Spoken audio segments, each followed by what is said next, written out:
Сәлеметсіңдер ме оқушылар, сауат ашу сабағын бастаймыз. Бүгінгі біздің тақырыбымыз біздің кафеде буын. Өткен сабақты пысықтауға арналған тапсырма. Берілген буындардан сөз құрастыр, сөзде қанша буын бар?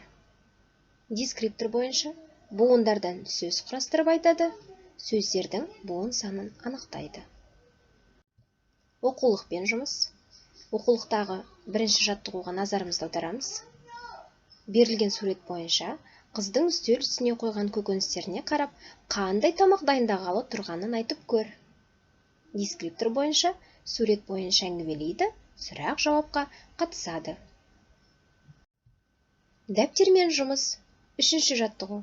Жұмбақты көшіріп жазып, шешу тап.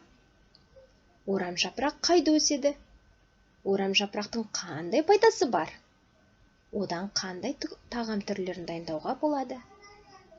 Дескриптор бойынша бірінші жұмбақты оқып шешуін табады, екінші сұрақ-жауапқа қатысады. Кері байланыс. Сабағымыздың соңында мен сабақты жақсы түсіндім. Көңіл күйім мынандай болды.